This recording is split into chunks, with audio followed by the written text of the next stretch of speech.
Здравствуйте, это новости Татарстана в субботу. В студии Лина Знатулина. И вот о чем сегодня в выпуске. Ярмарки вернулись и притянули к себе внимание. 4 утра пришла. 4 не было, без 10 4 я пришла. Какие тенденции и прогнозы стоимости борщевого набора, узнал Дмитрий Аренин. В прошлом году в Нижнекамский ТАСЭР не пришел ни один резидент. Нет готовых помещений, где можно было разместить, например, пищевое производство. Кто виноват и какую работу над ошибками проводят в районе? Гульнара Миниханова разбиралась в ситуации.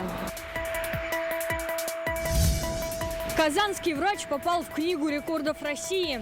От 12 до 15 вызовов в сутки. Юрий Обрезков стал самым возрастным врачом скорой медицинской помощи. С рекордсменом встретилась Алена Струминская.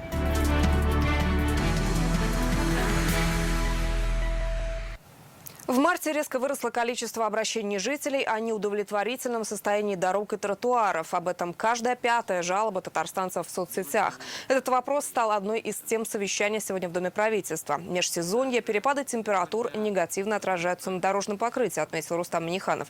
Жители жалуются на огромные ямы, выбоины и провалы. В топе проблемных участков дороги в Казани, Альметьевске, Набережных Челнах, Нижнекамске, Пестрецах. В республике в этом году на 2 недели раньше срока стартовал ямочный ремонт на основных дорогах, развязках и мостах. Каждый день для восстановления полотна выходит порядка 300 единиц спецтехники. Залатать должны 400 тысяч квадратных метров региональных дорог. Райс республики поручил взять эту работу на контроль. Эту работу надо взять на контроль и не только на дорогах общего пользования. И эта работа касается населенных пунктов, городах. Это вопрос безопасности дорожного движения и один из важнейших составляющих качества жизни. По данным Татарстанстата, в республике подорожала большая часть овощей из борщевого набора. Самым заметным стало изменение ценника на томаты сразу на 4%. Купить продукцию по ценам ниже рыночных сейчас можно на сельхозярмарках. Сегодня вторая суббота весенней торговли. В Казани она развернулась на 14 площадках. Всего задействованы 32 района. Это помогает аграриям реализовать свою продукцию, а горожанам приобрести ее по приемлемым ценам. С чем связан рост, какие дают прогнозы и как в республике обстоят дела с запасами овощей и инфраструктурой для их хранения. С информацией с ярмарки вернулся Дмитрий Аренин. 4 утра пришла. 4 не было, без 10 4 я пришла. Казанская пенсионерка Масхуда Хакимуллина одной из первых пришла на ярмарку на улице Батаршина и спустя 2 часа купила помидоры и огурцы. Столько пришлось простоять в очереди. Выгода есть, потому что в магазине все равно дорого. Мы, пенсионеры, в магазине не можем купить. Поэтому стоим. За этими овощами на ярмарке выстроилась самая большая очередь. И на рынке тоже дорого, там по 200, по 250, тут 100 рублей. Так что, поэтому вот и стоим. По данным Татарстанстата, в республике на этой неделе подорожали свежие помидоры и большая часть овощей из борщевого набора. Максимальный рост ценника на томаты на 4%. На сельхозярмарках установлены рекомендованные цены. Они в среднем на 15% ниже рыночных. К примеру, лук 42 рубля, морковь 30, картофель и свекла по 23. При этом качество продукции лучше, чем в магазинах, говорят производители. Здесь вот самый широкий ассортимент от молока, от овощей, фруктов, все здесь есть. Мы представляем горожанам вот эти вот продукты. Эти продукты, конечно, отличаются от тех, кто в торговых сетях своим, конечно, качеством. Как отмечают в Минсельхозе, рост стоимости борщевого набора носит сезонный характер. Запасы, которые они все равно уменьшаются ближе к лету. И это традиционно ежегодно такой рост наблюдается у нас. Как отмечают аграрии, запас овощей у них есть. В этом хозяйстве Буинского района в хранилище на зиму заложили более 200 тонн овощей. Продавать планируют до начала лета. У нас пока есть. В подвале храним. У нас подвалы есть. И храним там овощехранилище. Как говорят, особенно требовательны к хранению капуста и морковь. Капуста и морковь, она быстрее портится. Ну, свекла, вот она подсушивается, сохнет, бывает. Для капусты особые условия нужны? Ну, для капусты, да, там температура должна быть одна и та же, и с повышенной влажностью немножечко. По прогнозам специалистов, в этом году такого роста цен на борщевой набор, как раньше, не будет. Тогда это было связано с засухой и нарушением логистики. В Татарстане по решению руководства взялись за реконструкцию строительства овощехранилищ. В Республике Татарстан существует программа поддержки строительства овощехранилищ.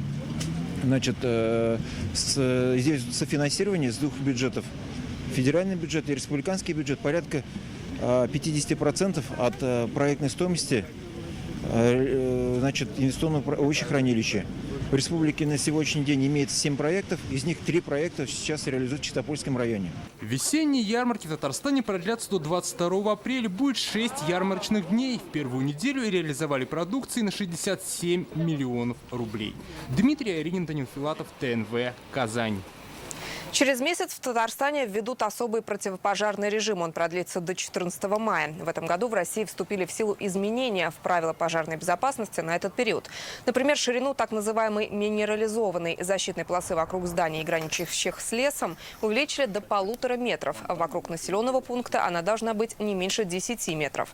Требования к открытому огню на участках стали мягче. Теперь мангал для приготовления шашлыков необходимо ставить на очищенную от травы и веток площадку в 5 метрах от дома.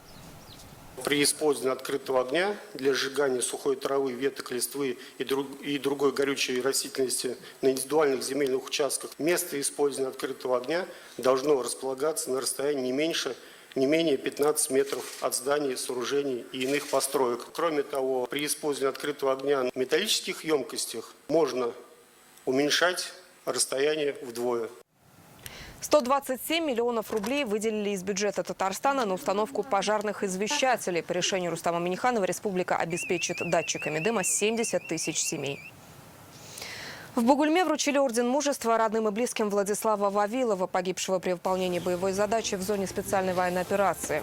Государственную награду получила его супруга в зале боевой славы. Владислав Вавилов родился в Акбарском сельском поселении. Срочную службу проходил в штурмовой бригаде ВДВ в Улан-Удэ. На военную службу по контракту поступил в июле 2022 года. В августе попал в зону СВО. Погиб 11 сентября в Херсонской области. Ему было 26 лет. У него остались жена и дочь.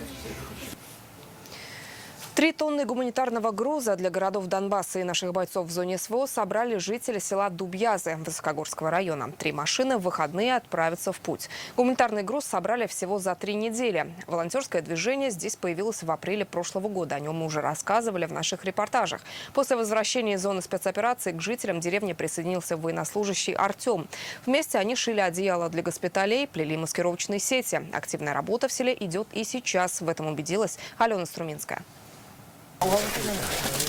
Сначала грузит брезенты, стройматериалы и печи-буржуйки. После коробки с одеждой для госпиталей, детскими вещами и продуктами. У сельского магазина сегодня кипит работа. Завтра эта «Газель» отправится в зону СВО. В том, что помощь дойдет, уверены, ее лично повезут высокогорцы. Старались посылки положить именно такие продукции, которые производятся непосредственно у нас в районе. Это и мед, и колбасы, хлеб. Это наши близкие, мы с ними вместе росли. И мы с первого дня решили их поддержать. Планируем за 2 суток доехать, выгрузиться, увидеться с ребятами и обратно.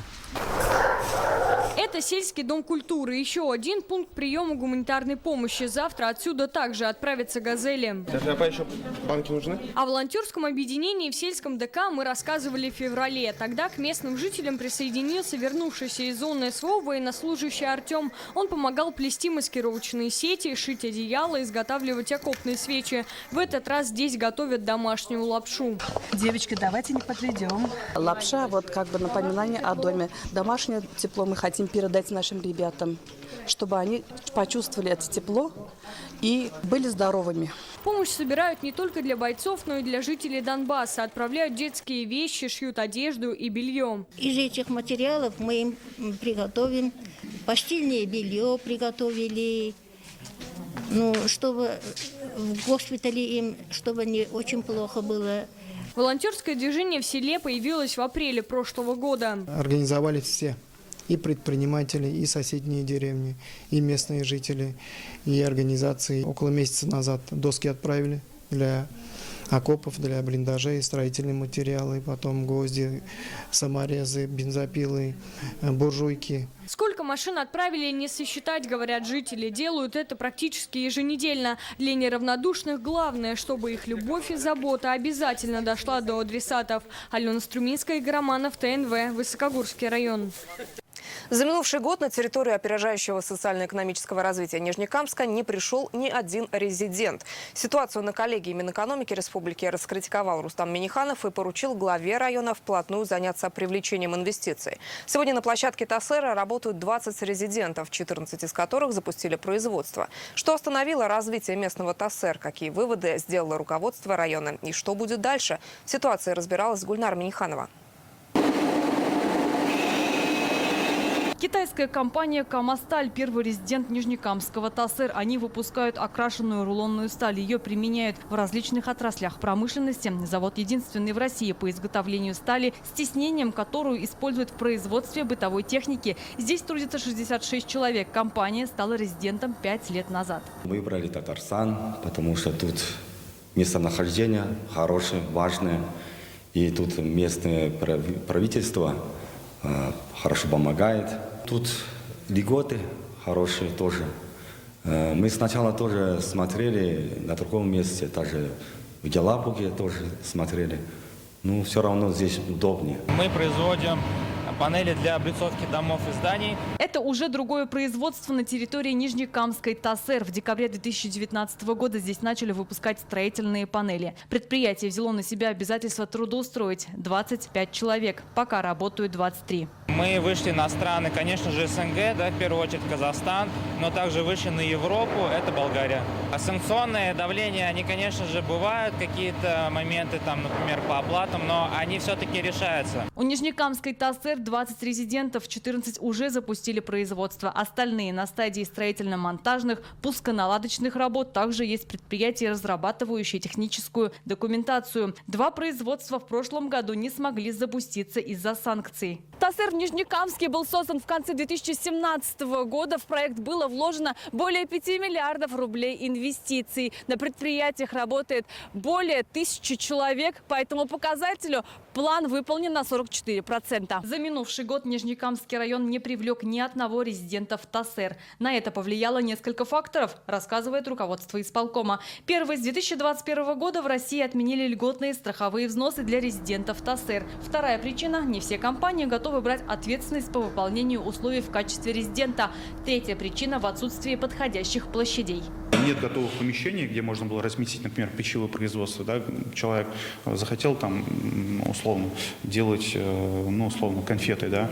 Ему нужно строить с нуля, понятно, да, площадка. И там должны быть определенные санитарные требования. В нашем районе не так много условий, где можно разместить такие объекты. Еще одна причина, по которой в ТАСЭР не идут резиденты – альтернативные условия для развития. Многие предпочитают быть резидентами индустриального парка, нежели становиться резидентами ТАСЭР, рассказывает Евгений Борисов. Потому что они те же самые льготы получают, будучи резидентом промпарка, но в то же время не беря на себя каких-то дополнительных ответственностей за выполнение обязательств по инвестициям, по рабочим местам. Те же самые льготы практически получают, они получают также налог на имущество нулевой, у них налог на землю нулевой, и также можно получить налог на прибыль сниженный. В Нижнекамском районе 4 индустриальных парка, в которых работают 23 резидента. Они создали более 320 рабочих мест. Сейчас готовится еще одна площадка. Что касается условий у резидентов ТАСЭР и индустриальных парков, они почти схожие. Но у ТАСЭР больше обязательств. Они касаются инвестиций, вида деятельности и создания рабочих мест. Сейчас для привлечения новых резидентов в Нижнекамскую ТАСЭР проводят выезды на предприятия, конференции и выставки. Прорабатывается вопрос расширения видов деятельности, чтобы на площадках могли работать разные компании, в том числе и пищевые производства. Гульнара Минниханова, Александр Лихачев, ТНВ, Нижнекамский район.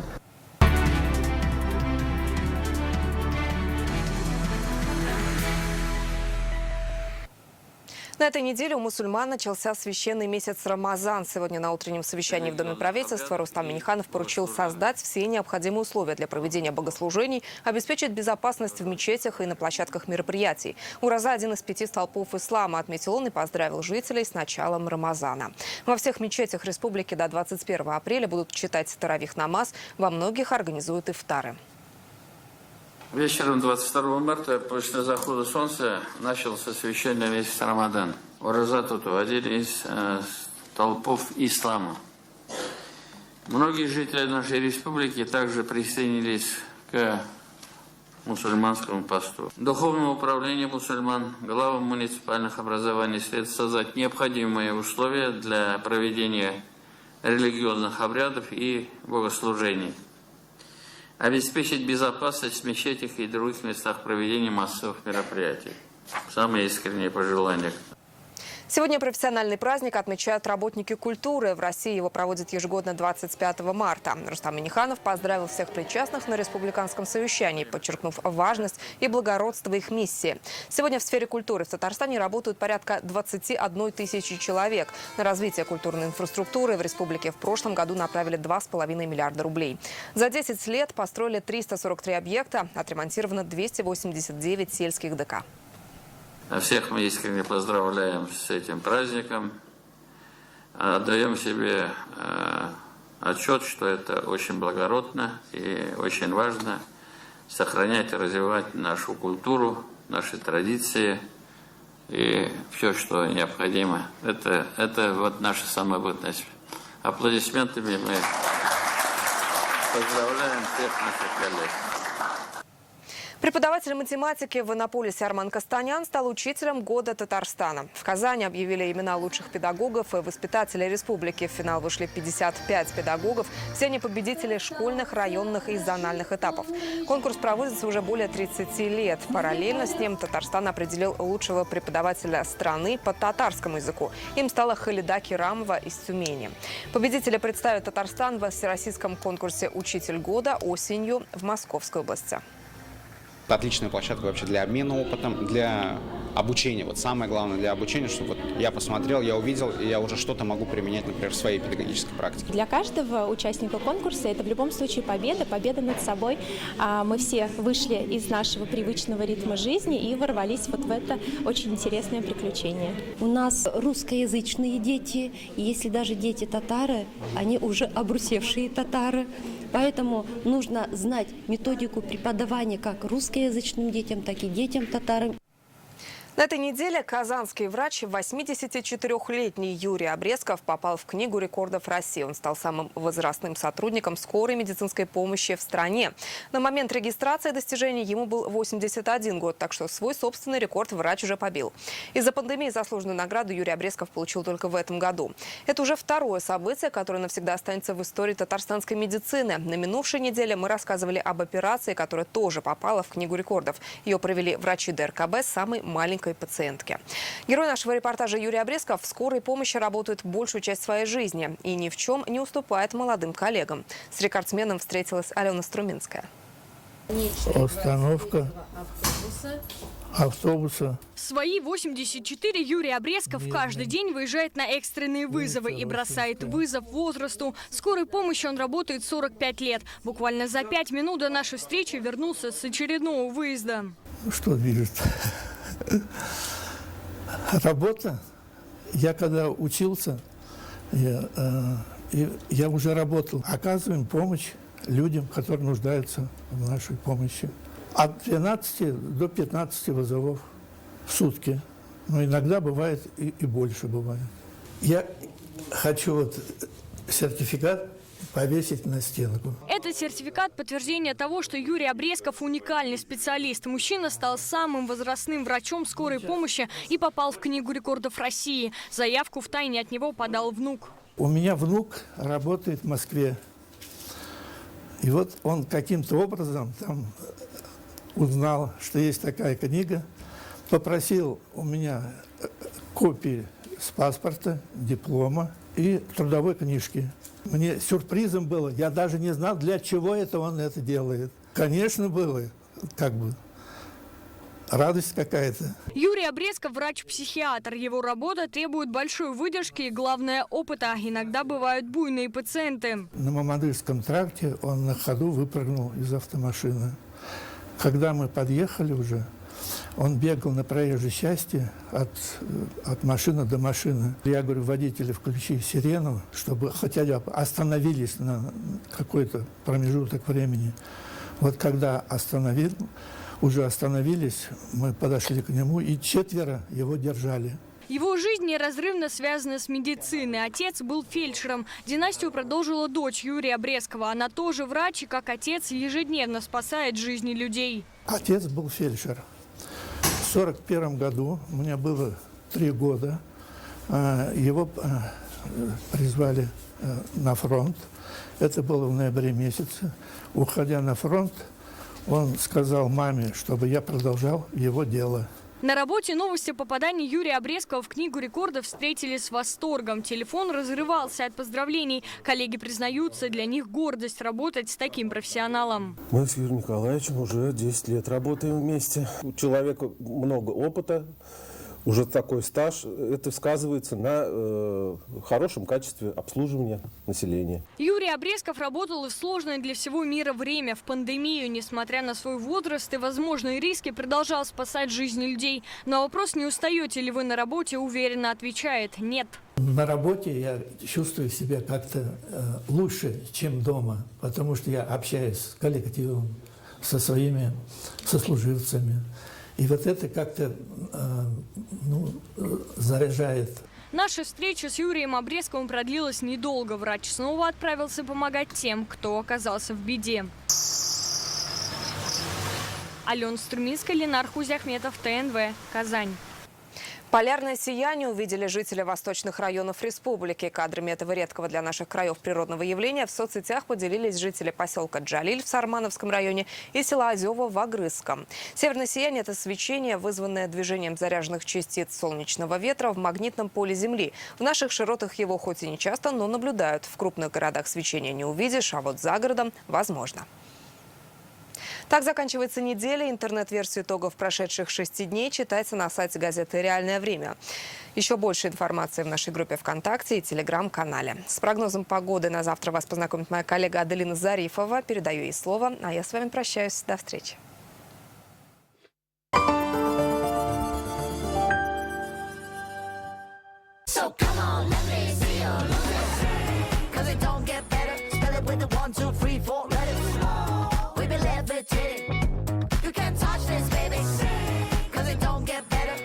Лада Гранта с выгодой до 80 тысяч рублей по программе утилизации или трейд-ин. Дум РТ Хадж. Важное событие в вашей жизни стало еще ближе. Комфортные условия поездок и проживания, выгодные цены, опытные руководители, медицинское сопровождение и незабываемый хадж ради довольства Всевышнего. Телефон в Казани 8 800 555 92 10. Дум РТ Хадж. Удобрение серии «Здравень». Идеальный выбор для подкормки растений. «Здравень» – экономично и просто. «Здравень» – это выгодно. Старт продаж последних домов в семейном ЖК «Светлая долина». Квартиры в ипотеку с отсрочкой платежа до 20 месяцев. Рядом парк, школы и детские сады. Акбарс дом. Дом там, где мы. Мы просто даем все, что нужно. Только в марте премиальный автомобиль «Эксид» с преимуществом до 1 миллиона рублей. Подробности в «Эксид-центре РРТ» на Чуйкова, 54Б. Звоните 207-2080. «Эксид». Born for more.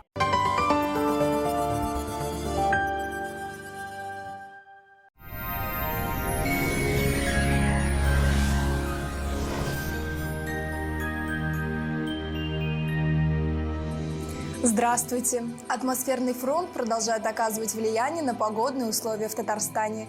Температура стремительно повышается. Обо всем подробнее после небольшой информации. Компания «Данил Мастер» продолжает дарить подарки. Весенняя скидка на заказ корпусной мебели 20%. Торопитесь, акция действует только до конца марта. Подробности по телефону 2 167 166. А теперь о погоде. По данным сервиса Яндекс.Погода, в Бугульме, Бавлах и Азнакаево в предстоящей ночи и утром пройдут дожди. Температура воздуха повысится до 4 градусов тепла. Днем преимущественно без осадков и очень тепло, около 12 градусов выше 0. В набережных Челнах, Нижнекамске и Елабуге ночью ожидается небольшой дождь, около 7 тепла, днем без осадков и около плюс 12. В Агрызе, Менделеевске, Актаныше также прогнозируются осадки в ночные и утренние часы. Температура ночью повысится до 5 градусов тепла, днем до плюс 13. В Арске, Кукмаре и Балтаси ночью по прогнозу осадки, ожидается около 6 тепла. В дневные часы воздух прогреется до 10 градусов со знаком плюс. В Болгаре, Доржаном и Буинске в ночные часы ожидается около 7 градусов тепла, временами возможен дождь. Днем преимущественно без осадков и до 15 тепла. В Альметьевске, Чистопыле и Мамадыше дожди в ночные и утренние часы. Ожидается ночью до 7 тепла, а днем до 14 градусов выше 0. В понедельник повсеместно пройдут дожди, местами сильные. Банк Аверс оказывает весь спектр банковских услуг для частных лиц и корпоративных клиентов. Для бизнеса банк предлагает услуги по расчетно-кассовому обслуживанию, кредитованию, банковские гарантии и продукты с возможностью эффективно размещать свободные денежные средства.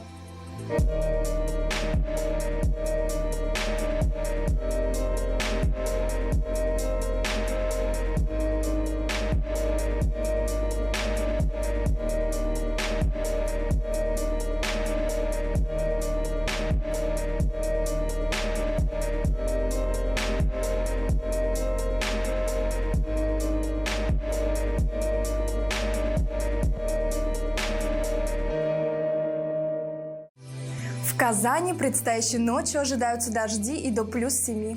Утром местами ожидаются небольшие осадки. Днем же преимущественно без дождей и потеплеет до 11 градусов выше 0. Ветер южный умеренный до сильного. Атмосферное давление чуть ниже нормы – 748 мм ртутного столба. Влажность воздуха повышенная – 87%. Магнитное поле Земли неустойчивое. Будьте внимательнее к своему здоровью. Март, показав свой капризный характер, все же сдался и решил окончательно разобраться с зимним пейзажем и уже вовсю готовится передать эстафету теплым и солнечным дням. В студии была Аделина Зарифова. Следите за нашими прогнозами и проведите выходные с пользой. До встречи!